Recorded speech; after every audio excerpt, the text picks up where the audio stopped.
Oke, bismillahirrahmanirrahim. Assalamualaikum warahmatullahi wabarakatuh. Pada video kali ini saya ingin mencoba menjelaskan tutorial pengimplementasian VLAN trunking. Bagaimana sih cara kerja dari VLAN trunking itu?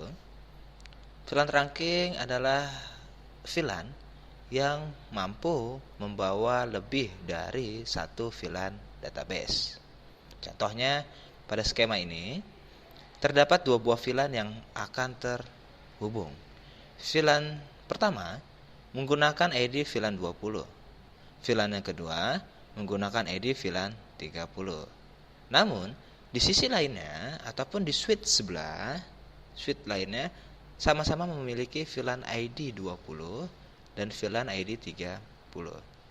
Ketika kita tidak menggunakan VLAN trunking, VLAN 20 yang berada di switch 1 tidak akan dapat terhubung dengan VLAN 20 yang berada di switch 2. Jadi untuk menghubungkan VLAN 20 pada switch 1 dengan VLAN 20 pada switch 2, haruslah kita menggunakan VLAN trunking. Bagaimana cara kerjanya?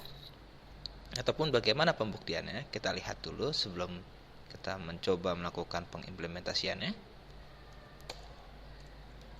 Kita coba melakukan uji konektivitas dari klien VLAN 20 menuju klien VLAN 20 yang ber-IP address 10.3 192 168 10.3. Nah, di sini sudah terlihat bahwa trunking sudah dapat digunakan ataupun VLAN trunking sudah berhasil. Apakah VLAN 20 dapat terhubung dengan VLAN 30? Kita lihat VLAN 30 berada dengan menggunakan IP 10.4. Kita tes pembuktiannya. Nah, di sini bahwa VLAN 20 masih dapat terhubung dengan VLAN 20, namun VLAN 20 tidak dapat terhubung dengan VLAN 30 dikarenakan berbeda ID-nya. Nanti next video selanjutnya mungkin kita akan mencoba mempelajari bagaimana menghubungkan VLAN 20 dengan VLAN 30 ataupun menghubungkan VLAN yang berbeda ID-nya. Next kita tunggu materi selanjutnya di interVLAN routing. Nah, lalu bagaimana untuk pengimplementasian VLAN trunking ini? Apa saja yang harus kita siapkan? Apa saja yang harus kita buat? Oke, kita coba project ini sama-sama. Saya coba buka baru. Nah, di sini lembar kerja Cisco Packet Tracer-nya masih kosong. Yang pertama kali harus kita siapkan karena kita menggunakan VLAN, berarti kita coba tambahkan satu klien, satu switch dan satu switch selanjutnya.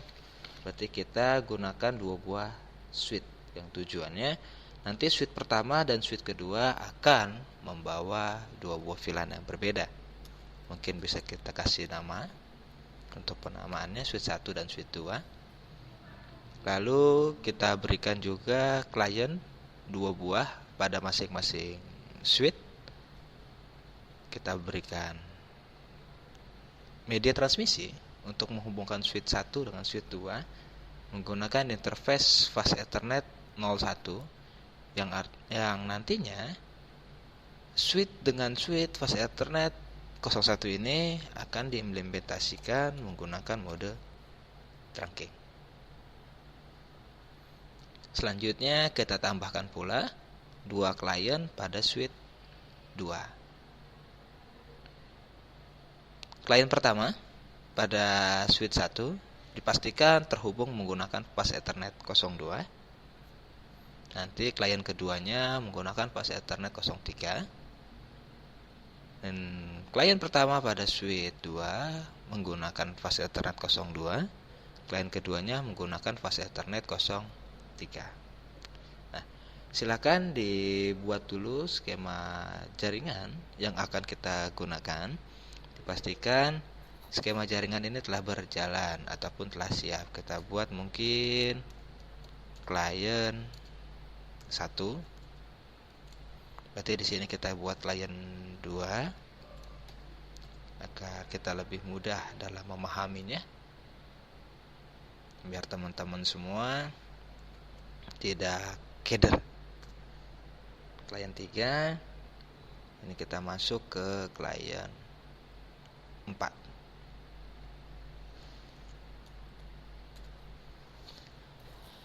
Klien pertama ini merupakan berada di bawah VLAN 20. VLAN 20 digunakan untuk klien pertama dan klien ketiga. Sedangkan klien kedua dan klien keempat menggunakan VLAN ber-ID 30.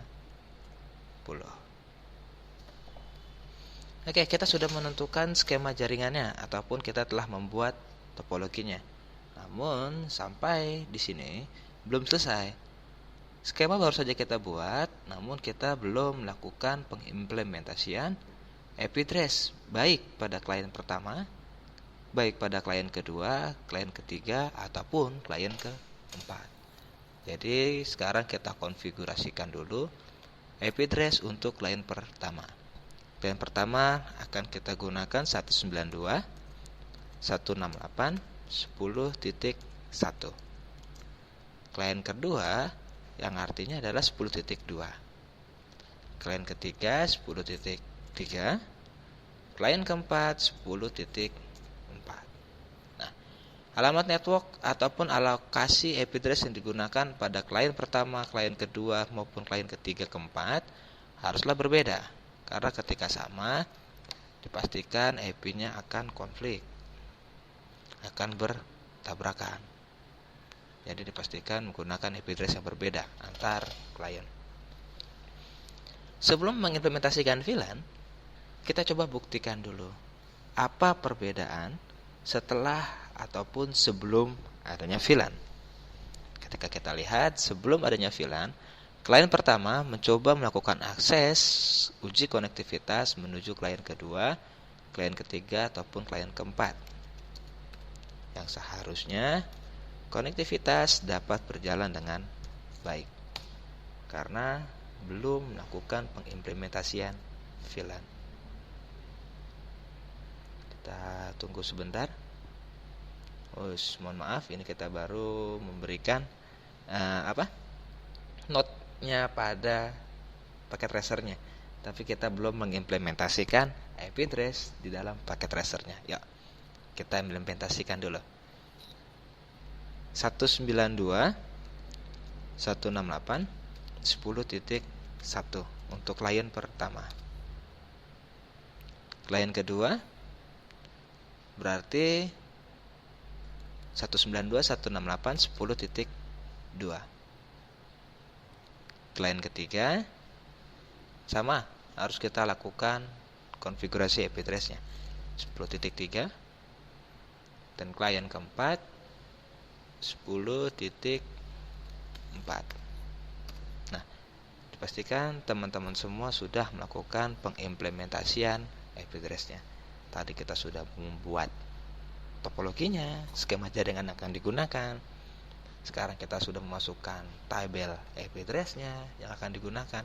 Sekarang adalah uji konektivitasnya. Klien pertama melakukan uji konektivitas menuju klien kedua. Ini sebelum adanya VLAN. Jadi sebelum kita mengimplementasikan VLAN, pastikan jaringan sudah berjalan dengan normal. Lebih awal jaringan lebih normal dulu. Lalu uji konektivitas menuju klien ketiga. Dan yang terakhir adalah melakukan uji konektivitas menuju klien keempat. Jika kita melihat dari hasil uji konektivitas ini, semua jaringan komputer yang terhubung di dalam topologi ini dapat saling terhubung. Lalu bagaimana ketika kita telah melakukan pengimplementasian VLAN? Suite pertama terdapat database VLAN ID 20 dan VLAN 30. Suite kedua pun juga sama, memiliki ID VLAN 20 dan 30 juga. Yuk kita buat pengimplementasian VLAN ID 20 dan VLAN ID 30 pada kedua suite ini. Caranya bagaimana? Kita masuk ke dalam suite pertama dulu. Suite pertama, pilih CLI, Command Line Interface, kita bisa enter. Nah, lalu bagaimana sih untuk melakukan konfigurasinya? Di sini kita berada di mode user, harus kita beralih ke mode privilege menggunakan perintah enable ataupun bisa disingkat jadi en saja. Di mode privilege kita harus berpindah lagi ke dalam mode configure terminal ataupun mode konfigurasi. Ada beberapa VLAN yang diimplementasikan pada suite pertama. Ada 2 VLAN. Yang pertama adalah VLAN 20. Kita buat database-nya dulu menggunakan perintah interface VLAN 20. Yang selanjutnya ada interface untuk VLAN 30. Nah, perintah ini digunakan untuk melakukan pembuatan VLAN database 20 dan VLAN database 30. Lalu bagaimana untuk melakukan pengimplementasian interface 02 dan interface 03 untuk VLAN 20 maupun VLAN 30. Jika kita melihat pada skema yang ditentukan, interface fast Ethernet 02 berada di dalam VLAN 20, yang artinya kita harus mendaftarkan interface ini untuk VLAN 20 menggunakan perintah switch port mode akses. Lalu kita masukkan lagi switch port akses. Aksesnya berapa? Fast Ethernet 02. Aksesnya adalah switch port akses VLAN 20. Di sini interface Fast Ethernet 02 sudah masuk ke dalam database VLAN 20. Lalu bagaimana agar interface Fast Ethernet 03 pun juga dapat masuk ke dalam VLAN database 30? Perintahnya adalah kita kembali lagi ke dalam mode config. Masukkan interface Fast Ethernet 03-nya. Masukkan pula mode aksesnya, switch port mode akses, switch port akses VLAN 30. Nah, di sini interface Fast Ethernet 03 sudah berada di dalam interface VLAN 30. Selanjutnya kita coba melakukan pengecekan. Pengecekan VLAN bagaimana perintahnya? Kita bisa menggunakan show VLAN brief. Oke, show VLAN brief. Nah, di sini sudah terlihat VLAN 20 digunakan untuk Fast Ethernet 02. Sedangkan VLAN 30 digunakan untuk Fast Ethernet 03. Cara yang tadi kita lakukan pula pada suite 2. Suite 2, Fast Ethernet 02 berada di VLAN 20, Fast Ethernet 03 berada di VLAN 30. Sekarang kita masuk ke suite 2, CLI, enable. Dari privilege ini kita beralih ke mode konfigurasi dengan menggunakan perintah configure terminal. Lalu kita buat VLAN database-nya VLAN 20. Setelah membuat VLAN database 20, kita buat lagi database VLAN 30. Nah, VLAN 20 dan VLAN 30 telah kita buat. Selanjutnya adalah mengimplementasikan interface yang akan digunakan untuk VLAN 20 dan VLAN 30. Interface Fast Ethernet 02. Karena ketika kita melihat skema 02 menggunakan VLAN 20, tentukan switch port mode akses, switch port akses VLAN 20. VLAN 20 sudah kita berikan hak aksesnya untuk interface Fast Ethernet 02. Selanjutnya adalah mendaftarkan interface fast Ethernet 03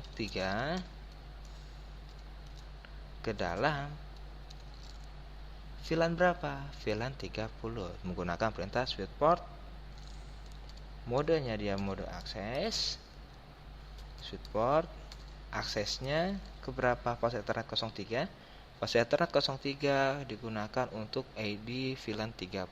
Switch port akses apa? Akses VLAN 30. Lalu kita end dan kita cek lagi menggunakan perintah show VLAN brief. VLAN 20 digunakan untuk Fast Ethernet 02, VLAN 30 digunakan untuk Fast Ethernet 03. Apakah sampai sini VLAN trackingnya sudah selesai? Belum.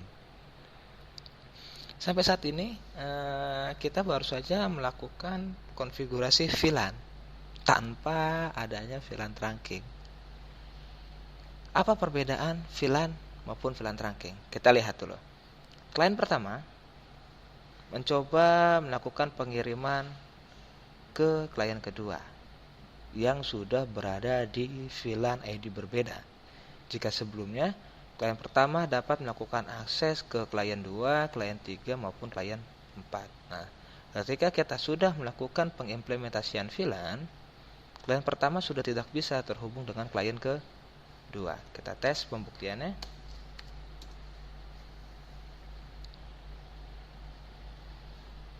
Kita lihat apakah klien pertama dapat terhubung dengan klien kedua, dan seharusnya sudah tidak dapat terhubung karena sudah berada di VLAN yang berbeda.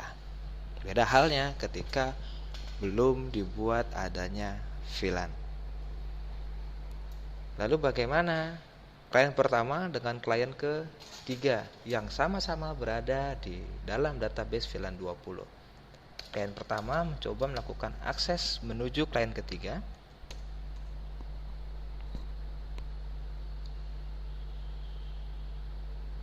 Hasilnya pun juga sama, request timeout. Kenapa? Karena belum dilakukan pengimplementasian dari VLAN trunking. Kecuali klien pertama dan klien ketiga berada di dalam satu suite yang sama. Karena pada skema ini, klien pertama dan klien ketiga berada di suite yang berbeda. Maka dari itu, untuk menghubungkan suite pertama dengan suite kedua, haruslah dibuat mode VLAN trunking agar VLAN 20 dapat terhubung dengan VLAN 20, VLAN 30 dapat terhubung dengan VLAN 30. Lalu bagaimana pembuatan VLAN trunking ini? Pembuatan VLAN trunking sama-sama harus kita lakukan di dalam kedua buah suite, baik suite pertama maupun suite kedua. Kita lihat suite pertama, kita masuk ke CLI, kembali ke dalam mode configure terminal. Interface berapa yang digunakan untuk VLAN trunking? Interface Fast Ethernet 01. Interface FA01. Jika sebelumnya kita menggunakan switch port mode akses untuk Fast Ethernet 02 dan Fast Ethernet 03, ketika kita ingin mengimplementasikan VLAN trunking, modenya bukan mode akses, melainkan dirubah menjadi mode trunk. Lalu kita akhiri dan pastikan ketika sudah melakukan pengimplementasian, teman-teman semua harus melakukan penyimpanan konfigurasi tersebut menggunakan perintah copy running startup config, dan ini akan tersimpan di dalam environment kalian, bukan menggunakan file save, tapi untuk menyimpan konfigurasi menggunakan copy running startup config agar konfigurasi yang telah kalian lakukan tersimpan. Selanjutnya, lakukan konfigurasi yang sama pada suite 2. Interface berapa? Interface yang digunakan adalah interface Fast Ethernet 01 FA01. Kembali lagi switch port mode trunk. Jadi fast Ethernet 01 pada switch 1 maupun switch 2 sama-sama didaftarkan menggunakan switch mode terang. Dan seperti switch 1 di N, lalu copy,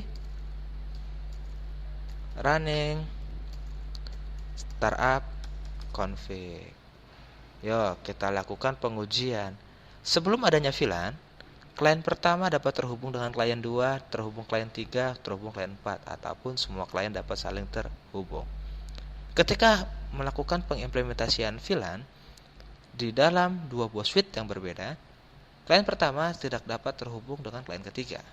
Tapi ketika sudah melakukan implementasi VLAN trunking, seharusnya klien pertama dan klien ketiga walaupun berbeda switch kini sudah dapat saling terhubung ataupun sudah dapat saling terkoneksi untuk melakukan komunikasi data. Nah, klien pertama kita coba melakukan uji konektivitas menuju klien ketiga. Dan hasilnya pun kini sudah terhubung, berbeda dengan yang sebelumnya ketika menggunakan VLAN biasa. Namun ketika sudah melakukan implementasi VLAN trunking, klien pertama sudah dapat terhubung dengan klien ketiga. Oh, apakah klien pertama kini sudah bisa terhubung dengan klien keempat yang berbeda VLAN? Klien pertama berada di bawah VLAN ID 20, sedangkan klien keempat berada di bawah VLAN ID 30. Dan seharusnya tidak dapat terhubung karena VLAN trunking hanya menghubungkan VLAN yang ber-ID sama di dalam switch yang berbeda. Lalu bagaimana agar VLAN 20 dapat terhubung dengan VLAN 30? Next video kita akan mencoba melakukan pengimplementasian inter-VLAN routing untuk menghubungkan VLAN 20 dengan VLAN 30. Oke, sekian dari saya. Wassalamualaikum warahmatullahi wabarakatuh.